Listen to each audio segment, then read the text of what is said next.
जय श्री कृष्णा। कैसे हैं आप लोग फ्रेंड्स। आज जो हम चर्चा करने वाले हैं बेहद महत्वपूर्ण चर्चा करने वाले हैं जीवन में तरक्की के लिए। देखिए हमारे जो 9 के 9 ग्रह हैं, इन ग्रहों का यदि उच्च ना हो तो सामान्य तो होना बहुत ही आवश्यक हो जाता है, क्योंकि यदि एक भी ग्रह विषम अवस्था में बैठा होगा तो हमारे जीवन में कभी भी कहीं ना कहीं से कभी ना कभी कोई ना कोई समस्या आती रहेंगी। इन समस्याओं के निवारण हेतु, इन समस्याओं में कमी हेतु हमें क्या है कि 9 ग्रहों की स्थिति को देखना अनिवार्य हो जाता है।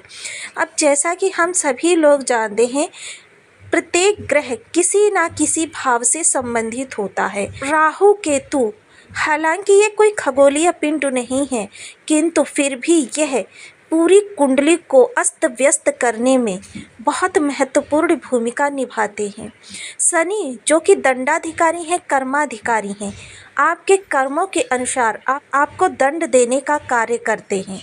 वहीं शनि की एक विशेषता और भी है कि शनि के प्रभाव जो है, देखिए जो पापवत प्रभाव हैं वह तो आपको तीव्र गति से तुरंत प्रदान होने प्रारंभ हो जाते हैं, किंतु इनके जो शुभ प्रभाव हैं वह आपको शनैः शनैः यानी धीरे धीरे प्राप्त होने प्रारंभ होते हैं।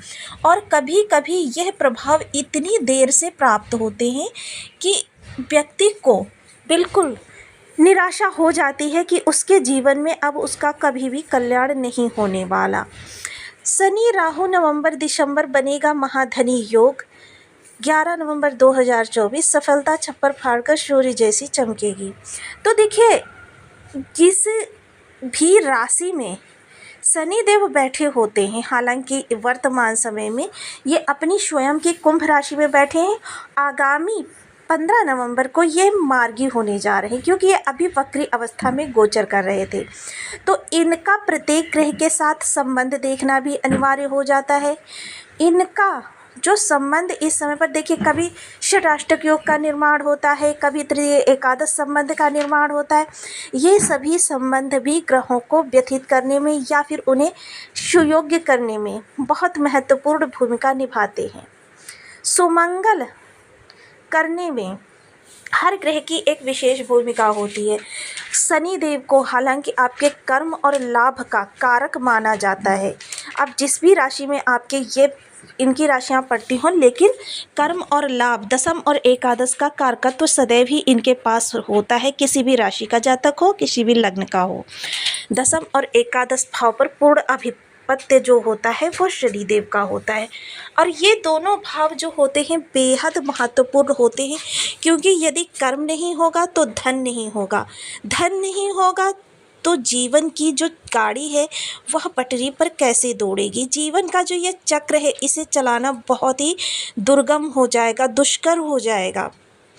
तो इन्हीं सब स्थितियों में आपकी किस तरीके से नवंबर और दिसंबर 11 नवंबर से आगे की स्थितियों को हम यहाँ पर विश्लेषित करने वाले हैं। तो किस तरीके से ये सभी कुछ आपके जीवन में चक्र चलेगा, तो इसके बारे में पूर्ण चर्चा करेंगे इस वीडियो में। शनि और राहु की एक विशेषता होती है, यदि ये देने पर आते हैं तो छप्पर फाड़कर आपको रोड से करोड़पति बना देते हैं। अचानक वाले इनके प्रभाव होते हैं, हालांकि इनके लिए गोपनीयता बहुत आवश्यक होती है, क्योंकि यदि आपने अपनी चीज़ों को रहस्य नहीं रखा तो राहु भी आपको देने के लिए कुछ बाध्य नहीं होते। यदि आप अपनी चीज़ों को ज़्यादा से ज़्यादा रहस्य बनाकर रखते हैं तब तो राहु आपके लिए बहुत ही शुभ फलकारक हो जाते हैं। तो यहाँ पर राहु और केतु, देखिए केतु को भी कमतर आंकना आवश्यक नहीं है। मैंने जो पिछला वीडियो बनाया था उसमें आपको बताया था कि केतु किस तरीके से हमारे जीवन को प्रभावित करते हैं। सबसे पहले केतु क्या है, आपके बने बनाए कार्यों में व्यवधान उत्पन्न करते हैं, उन्हें बिल्कुल जड़ से समाप्त कर देते हैं। दूसरा क्या है कि केतु संतान के कारक होते हैं, केतु आध्यात्म के कारक होते हैं, केतु मोक्ष के कारक होते हैं। मोक्ष जो कि आपके संकट से निकलने का मार्ग आपको बताता है, आपके जीवन के संघर्षों से मुक्ति का मार्ग बताता है। तो केतु को कभी भी कम करके नहीं आंकना चाहिए। इनकी भी बहुत ही सकारात्मक और महत्वपूर्ण भूमिका होती है हमारे जीवन को चलाने में। चर्चा करते हैं राशि के अनुसार यह ग्रह किस तरीके से आपको प्रभावित करने वाले हैं। संबंधित भाव से संबंधित विश्लेषण करेंगे चार्ट के साथ, तो बने रहिए हमारे साथ इस वीडियो में एंड तक, आपको बहुत कुछ जानने के लिए मिलेगा। वीडियो बहुत ज्ञानवर्धक होने वाला है। यदि आपकी लग्न में 12 नंबर बना हुआ है तो ये राशिफल आपके लिए है। यदि कुंडली में कहीं भी चंद्रमा के साथ 12 नंबर बना हुआ है तो ये राशिफल आपके लिए। कुंडली ना होने की स्थिति में आप इसे नाम राशि से भी देख सकते हैं। यदि अभी तक आपने अपने इस चैनल को सब्सक्राइब नहीं किया है तो प्लीज़ सब्सक्राइब कर लीजिए, वीडियो को लाइक कर दीजिए, चैनल को शेयर कर दीजिए। इससे होगा क्या कि हमारे आने वाले हर वीडियो की नोटिफिकेशन मिल सकेगी आपको सबसे पहले। एक प्यारा सा कमेंट करना बिल्कुल ना भूलें, कमेंट से हमें बहुत मोटिवेशन मिलता है, हौसला मिलता है और ये पता चलता है कि आप और क्या जानना चाहते हैं।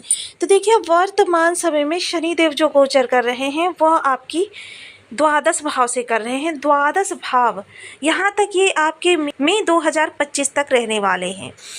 अब शनिदेव यहाँ पर आपके व्यय को नियंत्रित कर रहे हैं, आपके कोर्ट कचहरी को नियंत्रित कर रहे हैं, आपकी शत्रुता को नियंत्रित कर रहे हैं, हॉस्पिटैलिटी को नियंत्रित कर रहे हैं, विदेश भाव को नियंत्रित कर रहे हैं। विदेश से जुड़े हुए जितने भी कार्य, कारोबार या फिर आपके जो भी डॉक्यूमेंट संबंधी जो लीगल समस्याएं आ रही हैं इस समय पर, वह सब शनिदेव के ही प्रभाव से आ रहे हैं। राहु देव जो कि लग्नगत बैठे हुए हैं, वर्तमान समय में आपको बहुत सतर्कता के साथ चलना है, क्योंकि राहु देव हालांकि आपको चतुर, चालाक, तीव्र बुद्धि, तीक्ष्ण बुद्धि के स्वामी तो बना रहे हैं, किंतु आपके लिए समस्याएं भी उत्पन्न कर रहे हैं, क्योंकि राहु का मूल उद्देश्य ही समस्या है। तो यहाँ पर आपके लिए जो स्थितियाँ निकल कर आ रही हैं वह बहुत ही विशेष। आपका सप्तम भाव, आपका आधा जीवन केतु के बारे में जो मैंने पिछला वीडियो बनाया था, यदि आपने नहीं देखा है तो देख लीजिए, क्योंकि केतु कितने महत्वपूर्ण ग्रह होते हैं ये सब कुछ हम यहीं से ही जानते हैं। तो इस समय पर देखिए इन 3 ग्रहों की स्थितियाँ आपके लिए किस तरीके से रहने वाली हैं। सबसे पहले शनिदेव का जो देखिए यहाँ पर सूर्य के साथ नवम पंचम का संबंध बना हुआ है। एक त्रिक भाव का स्वामी दूसरे त्रिक भाव में बैठे हुए ग्रह के साथ अपना नवम पंचम का संबंध बनाया हुआ है। नवम पंचम संबंध देखिए यह विशेष संबंधित भावों में बढ़ोतरी कर देते हैं। जब ये शुभ भावों में बैठे होंगे तो शुभ भावों में बढ़ोतरी करेंगे, लेकिन जब ये अशुभ प्रभावों में बैठे होंगे तो अशुभ प्रभावों में ही आपके विशेष वृद्धि होनी है। इस समय पर जो भी जॉब में हैं, जो भी कार्य कारोबार में हैं, स्वयं की गलतियों के कारण इस समय क्या है कि उनकी छोटी छोटी सी गलतियां भी लोगों की नज़रों में आएंगी। इस समय विशेषकर जॉब वाले व्यक्तियों के लिए अड़चनों का सामना करना पड़ेगा। देखिए, चीज़ें जो हैं आपको बहुत समझदारी से, बहुत ही सतर्कता से के साथ करनी है।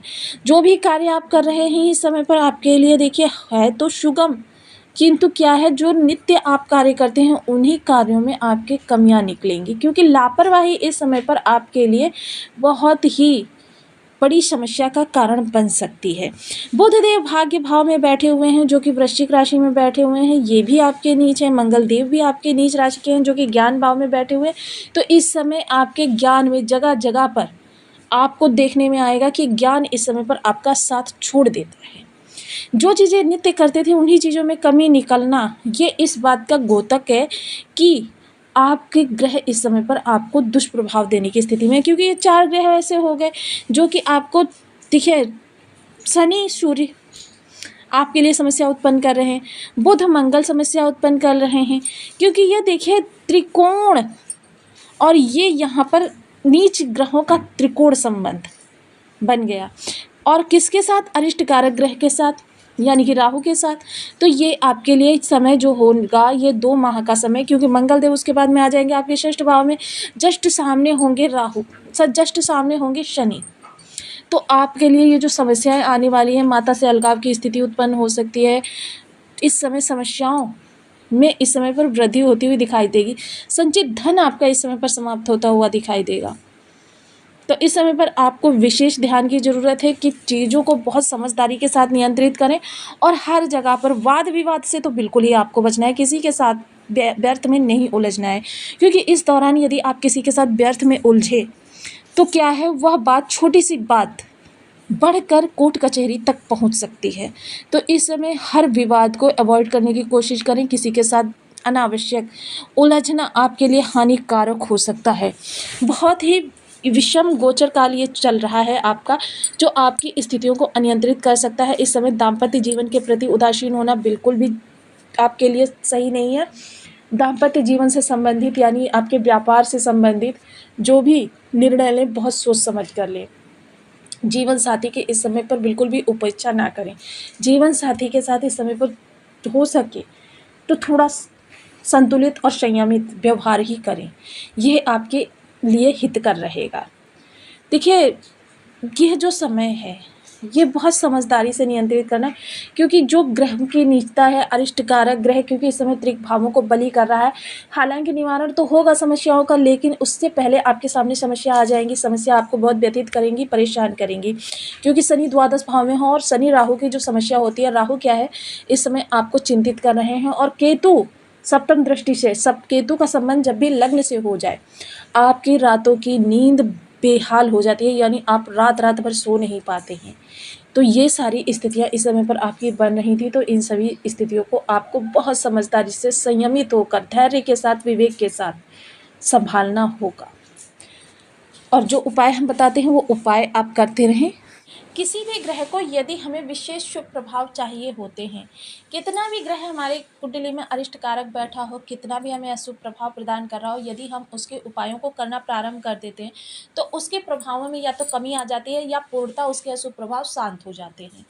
तो इसके लिए देखिए, प्रयासों को लंबे समय तक हमें निरंतर करना होता है। क्या होता है, बहुत से लोग क्या करते हैं, 2-4 महीने करते हैं और उसके बाद कहते हैं हमें प्रभाव नहीं प्राप्त हुआ।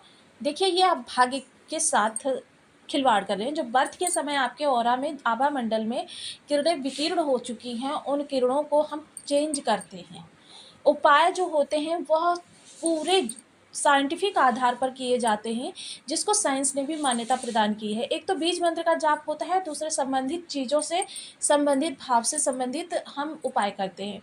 तो इनका विशेष प्रभाव उस ग्रह की ऊर्जा से संबंधित होता है, जो ऊर्जा हमारे आभा मंडल में व्याप्त है, वही ऊर्जा हमें ग्रह के शुभ या अशुभ प्रभाव प्रदान करने का कार्य करती है।